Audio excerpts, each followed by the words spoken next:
ಇಲ್ಲಿ ನಾ ಪಾತ್ರಧಾರಿ ಅಷ್ಟೇ, ಮೀಡಿಯೇಟರ್ ಕೆಲಸ ಅಂತಾರೆ ನಮಗೆ. ಅವರು ಕೊಟ್ಟಿದ್ದನ್ನ ನಿಮಗೆ ಹೇಳೋದಷ್ಟೇ. ಮೂಲ ಕಾರಣ ಸಂಗೀತನ್ನ ಬೆಳೆಸೋದಕ್ಕೆ ನಾನಲ್ಲ, ಗುರುಗಳು. ಇದಕ್ಕೆ ಕಾರಣನೇ ಅವ್ರ ಹತ್ರ ಕಲ್ತೀನಿ ನಾನು. ಅದನ್ನ ನಿಮಗೆ ಹೇಳ್ತಾ ಇದ್ದೀನಿ ಅಷ್ಟೇ, ಮೀಡಿಯೇಟರ್ ಇದ್ದಂಗೆ ನಾ ಅಷ್ಟೇ. ನನಗೆ ಏನೇ ಸಲ್ಲೋದಾದ್ರ, ನೀವು ಏನೇ ಹರಿಸೋದಾದ್ರ, ಹಾರೈಸೋದಾದ್ರ, ಗುರುಗಳ ಹೆಸರು ಹೇಳಿದ್ರ ಸಾಕು. ಆಮೇಲೆ ಅವಾಗೆ ಹೇಳ್ದಂಗೆ ನಾನು, ಚಲೋ ಪ್ರಾಕ್ಟೀಸ್ ಮಾಡ್ರಿ ಹುಡುಗರು.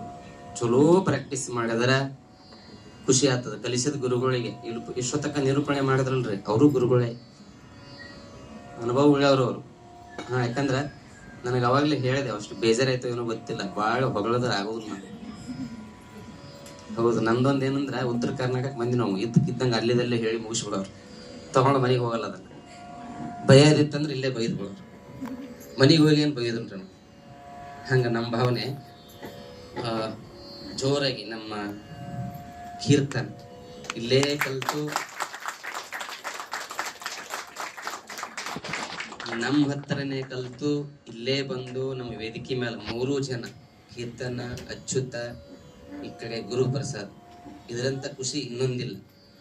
ಕಲಿಸಿ ನಾವು ಮಕ್ಕಳಿಗೆ ತಂದೆ ಆದವರು ಮಗುವಿನ ಬೆಳೆಸಿ ವಿದ್ಯೆ ಕಲಿಸಿ ಮಗ ಚೆನ್ನಾಗಿ ನೋಡ್ಕೋತಾ ಇದ್ನಂದ್ರೆ ಎಷ್ಟು ಖುಷಿ ಆಗ್ತದಲ್ವಾ ಜೀವನಕ್ಕೆ ವಯಸ್ಸಾದ ಮೇಲೆ. ಸರ್, ಕಲಿಸಿದ ಗುರುಗಳಿಗೆ ನಮ್ಮ ಹತ್ರನೇ ಕಲ್ತು ನಮ್ಮ ಜೊತೆ ಸರಿಸಮನ ಕುಂತು ಬಾರಿಸ್ತಾರ ನೋಡ್ರಿ, ಅದರಂತ ಖುಷಿ ನೀವು ದುಡ್ಡು ಕೊಟ್ಟಾಗ ಸಿಗುವುದೇ ಇಲ್ಲ.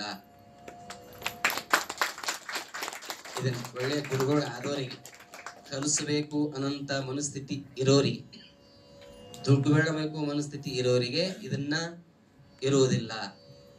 ನಮ್ಮ ಗುರುಗಳು ನಮಗೆ ಕಲಿಸಿ ಚಲೋ ಹಾಡ್ತಾನ ಅಂತ ಕೇಳಿದಾಗ ಬಹಳ ಖುಷಿ ಪಡೋರು, ಕರೆದ ಆಶೀರ್ವಾದ ಮಾಡ್ರು.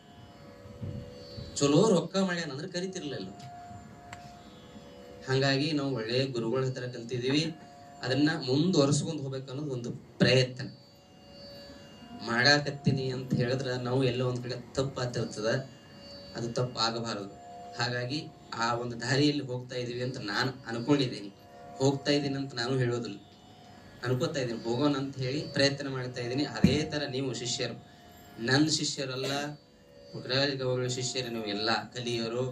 ಆ ಗುರುಗಳ ಮೇಲೆ ಒಳ್ಳೆ ಒಂದು ಭಾವನೆ ಇರಲಿ. ನಾನು ಪದೇ ಪದೇ ಹೇಳ್ತಿರ್ತೀನಿ, ಬಹಳ ಜನ ಕೇಳ್ತಿರ್ತೀರಿ ನನಗೆ, ಸ್ವರಜ್ಞಾನ ಆಗ್ಬೇಕಾದ್ರೆ ಏನ್ ಮಾಡ್ಬೇಕು ಸರ್? ನಾನು ಒಂದು ಮಾತು ಹೇಳ್ತಿರ್ತೀನಿ, ಏನಂತ, ದೇವ